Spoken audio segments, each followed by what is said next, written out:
Just I didn't practice for one day like my MLDL and Python's conceptual question. I didn't discuss with AI model, so that's why I just want to practice with you. Ah, gotcha. Yeah, that sounds like a great idea. So, do you want to focus on a particular area, like a specific ML concept, a bit of coding practice, or just a mix of both? And how much time do you have for this practice session? Uh about 5 minutes because my I don't have so much data. That's why only for 5 minutes you have to ask me some questions. Ah, perfect. Yeah, we can keep it super short. How about I ask you a couple of conceptual questions? For instance, maybe one on a machine learning algorithm, like how decision trees work, and then a quick Python coding concept, like what a decorator is. Does that sound good? Yeah, like decorator is a kind of a function which adds some extra behavior to the original function without changing the actual code. You can also create your own decorator function when you need something like for your like you're doing something before the function and also doing after like after the main function you are also doing something. So for that you can create your own decorator function, and if you don't want to use, then you can use a built-in function like static method and class method. Exactly. Yeah, that was a really good summary. So, just to build on that, when you create a decorator, it typically takes a function, reps it, and returns a new function with the added behavior. Now, just a quick one. Can you explain how a decision tree decides which feature to split on at each step? Yeah, basically it is depend on the root node. First, it has some mathematics behind that. It calculates the entropy and information gain. First, it calculates the entropy, then information gain. Whose information is like information gain is maximum. So our model select that feature as a root node whose maximum information, basically whose columns giving out more information, okay, more information gain. So our model select that feature as a root node. So it is depend on the like entropy, like we have to calculate, like we have where we have proportion of positive examples and proportion of negative, then information gain we have to calculate. So there is a process we have that we have to follow always. Then you can go with the like maximum information you can get, then you can select that feature as a root node, then you can do something. Yeah, that was a great explanation. Exactly. So the tree keeps splitting based on the feature that gives you the most purity in terms of reducing entropy. And then it keeps going down the tree until it reaches a stopping point. Awesome. I think you're on track. If you want to dive deeper anytime, just let me know. Yeah, ask, I will try to answer. Sure. Let's do one more. Can you explain the difference between supervised and unsupervised learning? Just to recap that concept. Yeah, I can tell. Supervised means where we have a both input and output variable, and on the basis of that, we train our model. Then we give our like new unseen data, which is input data. Then our model predicts the output. So we can say where we have a input and output pairs. That's a supervised learning, and its example like salary prediction and yeah, this is an example. And talking about unsupervised learning, it means where we don't have a labeled data. It has only one, input data, and where we have to find the similar things. So we have example here like movie recommendation and all. Yeah, that's spot on. You nailed it. So, yeah, supervised learning uses labeled data, so you know exactly what the output should be. And unsupervised learning tries to find patterns or clusters without any labels. Nicely explained. Let me know if you want more practice later on. Yeah, of course, I wanna practice, ask some questions more. Of course. Let's do a quick one on overfitting. Can you explain what overfitting is and how you might try to prevent it in a machine learning model? Yeah, overfitting means when our model is performing well on the training set, but it is like failing on the new unseen data or testing data. then we call it that, yeah, that's overfitting. And for that overfitting, like if you want to escape from the overfit, you have to overcome from this overfitting problem, then you can go with the cross validation. And you can also use, if you want, random forest is like best for forfeiting. And you can also use ridge and lasso things. And if you're talking about deep learning, then you can go with the dropout, where we randomly turns off the some random neurons. And we use every like and we sometime we use random neurons. We use random neurons every time. So our models see the random neurons every time, and it does not repeat the same neurons for training our models.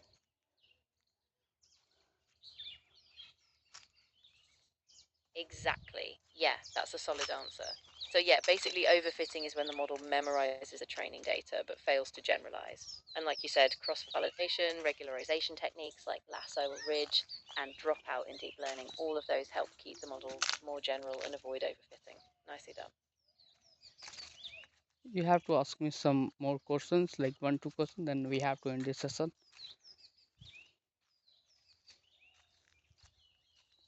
Yeah, absolutely. All right, let me give you one more on Python. Can you explain what a lambda function is and maybe give a small example of when you'd use one? Yeah, lambda function is a small anonymous function with no name.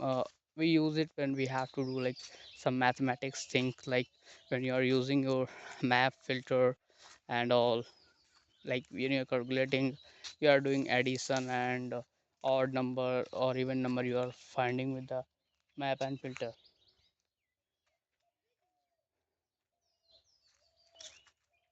Exactly, yeah, that's a perfect explanation. So a lambda is just a small one-line function you define in line. No need to name it. And like you said, it's super handy with functions like map or filter when you just need a quick small operation. Can we ask another questions? Of course, what topic do you have in mind? I can ask another ML or Python question. Just let me know which direction you want to go. uh, you have to ask me the question like the interviewer ask in AI ML interviews. Ah, got it. Okay, let's do something like that. Here's a classic. Can you walk me through how you would evaluate the performance of a binary classification model and what metrics you would typically use? Oh, for binary classification, it's a like problem of the supervised learning. And we use it like for that we have a like classification problem, that's an. And for that we can use a random forest. And we can also use logistic regression. And we have a lots of like things for that. Like we can also use XGBoost and all, where you know we can easily use and we can get more accuracy. Then we can also apply cross validation if we have a overfitting.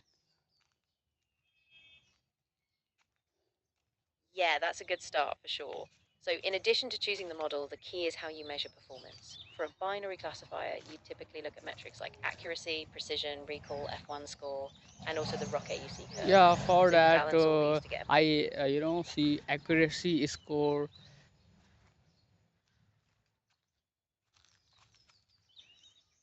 exactly, yeah. So, accuracy alone can be misleading if your classes are imbalanced, which is why things like precision and recall become really important. And the Yeah, F1 score is great because it balances. when we have a imbalance data set like in the output section, then we always go with the topic which is SMOTE, SMOTE. We always go with this, and where we create some synthetic things, and we increase the minority classes. Yeah, exactly. Smote is super helpful in those cases because it generates synthetic samples for the minority class. So it balances out the data set. And once you apply that, your model can have a better chance at learning from all classes equally. Perfect. Okay, can you ask me the five questions of the oops? Absolutely. Here we go. First question, what is the difference between a class and an object in OOP? Second, can you explain what encapsulation is and why it's useful? Third, what is inheritance and how does it help with code reusability? Fourth, what is polymorphism and can you give an example? And fifth, what is an abstract class and how does it differ from an interface? Okay, so the first question was what is the difference between class and object? So class is a blueprint or design uh, to create objects, and object is a instance. It's a kind of a child that we create from the class. It's a like real thing that we are creating from the class. So that's the difference. And talking about the inheritance means the genes or the behavior that is inheriting from one class to another. That's the like inheritance thing. And polymorphism means many forms. One thing or one method can show like different forms. So when you have a two same method inside the classes and you are like inheriting one to another, then it might be override and all in the polymorphism. And we also have a like tuple in this polymorphism. And talking about abstraction, it means where we have to only know the important thing, like necessary thing.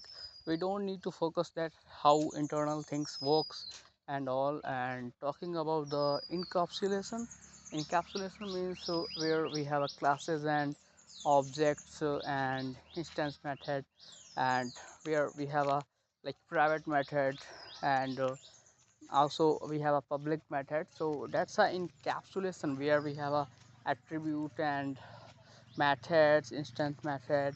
So that's a encapsulation.